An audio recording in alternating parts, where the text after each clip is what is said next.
I think this is the A&M thing. Go ahead. E-campus is a problem. That's true. But that's just the A&M thing. Like, some of y'all don't know what that is. But it's like some explain for them right quick. Well, it's like, where we turn it's like, for most people, students in Texas, it's Blackboard. Because, like, like, you turn in your assignments here. You see, like, what assignments are posted, how I can email my teacher, like, basically, like, your hub, your central hub for online homework and everything. And the fact that A&M is, like the other day, like, they're doing maintenance on stuff at, like, 8 o'clock, from 8 to 12. And that's a lot of times when students are online and students are taking quizzes, taking tests. And I know people that are taking tests, and eCampus is just, like, goes to a screen and says, we're doing maintenance. I find that a problem. It happened to me. Like last semester, I was taking my final exam online, and I took it, saved it, and was coming back to it, and it was shut down. I was freaking out. I ended up passing the class and everything, passing the final. I was like, cool, but like, dude, that was the biggest heart attack, and like, it just crashes so often. Cause I mean, A&M's such a big university that there's so many students. There's so many students. There's gonna be a lot of people on there all the time, and like eCampus just can't handle it if all 60,000 people are gonna be on there at one time, which at some points they will be. I mean, not all 60,000, but a good majority of them. Cause like I remember registering for classes like when August 2nd came up to do like your last minute changes or whatever. If you got on right when it opened, whole thing crashed. Like it was bad. So I don't know. I can agree with that. Yeah, but that's a very like A&M student thing. Like, yeah. What y'all got? Like for me, I think it's two things for me. Like I feel like some of the stuff that they're teaching is outdated, and then like I'm gonna get to that in a minute. But like the thing with it being outdated, like I was taking an economics class, and like they teach people that economics, people are rational.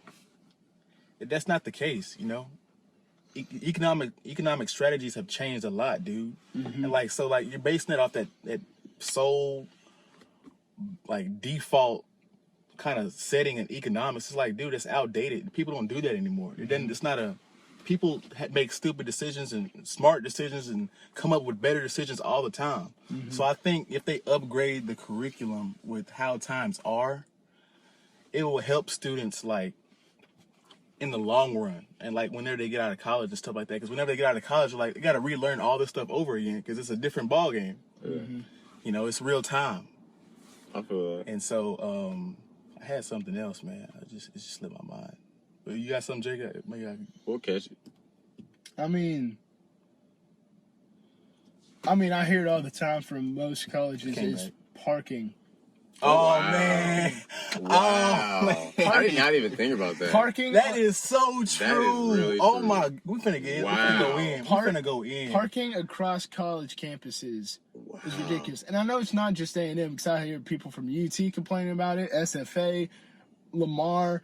Dude, all these colleges are going to be complaining about parking. I mean, it's just ridiculous because like I'd say something to like my mom was like, "Oh, it's because you're going to that big school, blah blah blah blah blah blah blah." And I'm like, "Yeah, that has something to do with it." But Lamar still has parking problems and everything, and so it's just a problem. I don't know how you're gonna fix it. I don't know what you're gonna do. That's the thing though, because like we can say I don't know how you would fix parking. That's what I'm saying. It's like you have to pay for everything. You can complain about it all you want, but I mean, honestly, they have a decent system. It's just one of those things. Yeah, because they have a bus, and the bus pretty much they have buses that pretty much go everywhere around College Station. So but at the same time, like Century Square, I don't think you should be paying for that. It's not. No, that's even getting to like the city of College Station. Parking is freaking atrocious. It is so stupid. Tow your car in a second. These apartment complexes, these restaurant owners. It's like, if you're not coming to eat here, you're towed. Oh, you're parking here to walk to campus for a little bit. Oh, you're towed. Gone. In a matter of hours. Let them catch you sitting. I've been towed. I know. $300. That's the worst feeling, bro. You walk out, you're like, oh, dude. And another thing is these people who like they hire companies on the other side of Bryan, And the farther you get towed, the more you have to pay. Like Park West has this deal with a company on the complete opposite side of Bryan. So whenever you go pay to get it back, it's like $300. Yes. It's like you could find a tow place closer than that. Like, come on. Like, you are just doing that to add even more money. That is just ridiculous. Yeah, bro. I guarantee you, if you get towed in College Station, you will not get towed again. Oh, you know, you're gonna learn. You gonna learn real quick. I ain't been Real. told yet, but I got some tickets. Like when they say 15 to 30-minute parking, that's what they mean. They had them little people like going on them scooters. Oh yeah, dude. They everywhere. Everywhere across campus. Parking is atrocious, man. I'm glad you said that because I did not even think about that. Just one of those things. Wow. It's frustrating. So like, So- yeah, my thing came back. So What was your thing? the idea, like college, my political science teacher brought this up. Like college, the goal of it is to make good grades and not really understand the material. Yeah. You know what I'm saying? Like you're so worried about passing that you don't even care about if you like really understand the material or not. Yeah. You're not really learning about politics. You're just trying to learn it within that 2 or 3 weeks so you can pass the exam. Then after that, So you don't boring. want to. You don't.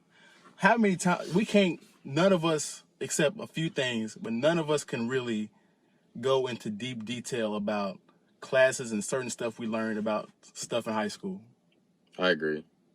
Like you, after that year, bro, or after that time you take that class, you forget about all of that. And I think school should be about, you understanding and not about SAT and ACT and, oh, if you make this exam score, you pass the class. Like, I think it should be about understanding. Because, like, dude, we're behind in education as a nation. Yeah. And, like, tests really aren't the tests are really a problem. People have test anxiety and, like, it's not really an accurate measure of if you're smart or not anyway. Yeah. My opinion. So I think that's what, like, I have a problem with, honestly. I agree. That's fair. I think the problem is like it goes back to what you said, outdated information, or like not teaching the right stuff, the right curriculum. Like the curriculum over time needs to change. And I think, like for Spanish at A&M, like we learn what they call Spain Spanish, which is like formal Spanish, which in America most it's really we need to be teaching the slang part of Spanish, which is like Mexico and like all the like everything south of that. So I feel like if we learn like that version of Spanish, we can talk to these people like we can say, "Oh, I understand those people," because it's a very different, distinct Oh yeah. slang and formal is very different. Yeah. Very different. Which we're sitting there learning these Spanish words, and if we need help, and I go to like one of my Hispanic friends, which I mean, she's from Mexico, she helps me a lot on my Spanish work, and she's like, I don't understand it because this is the formal way. Like, and honestly, if somebody like fully learns Spanish at A&M, they can't really use that in America because that's not the slang which most people understand. That's very true. 'Cause So I feel like, like you said, curriculum is outdated or they're not paying attention. Someone just put together a plan and said, teach it to them, make them pass. Like, it's not really helping to make them understand. It's just give it to them. Here's the go. Like, we made a little plan. Forget about it. Yeah, dude, that's a whole different thing about communication, dude. People use slang all the time. Create new Nobody words really every day. says formal stuff unless you're in a formal setting. Like if we're in church or if we're like in a, Interview for. yeah, of course we're going to sit up right and then we're going to say yes sir, no sir, and all this other stuff. But dude, in your day-to-day life, you're going to be, you maybe use a few cuss words. Maybe you use like slang. We were notorious. Dude, I use y'all all the time. Oh yeah. I use y'all so much. It's not even a word, I don't think. But like, dude, I use that so much. I would guarantee you, if I go to California or somewhere, they're gonna be like, "What the hell? Yeah. This guy is really country and whatnot." So like, it's slang everywhere, Yeah. and like that's what our culture is. All about our culture. Slang terms change all the time. Like from now, like right now, it's no cap. Yeah. And then the next thing is something else, and then, when I was in high school, it was turn up and all other stuff. It's like Yeah. it changes all yeah. the I time. remember when everybody say swag. Yeah. Yeah. Swag. So, stuff like that. It changes all the time. Back with man. our parents when they call things fat. With the Yeah. That's funny. Yeah, man. Oh so my I mean, God. that's keeping up with real world stuff, man. is key, man. Mm-hmm. It really is. That's crazy. So yeah, man. Are there any more issues with college, man? I'm sure there's plenty, but I mean.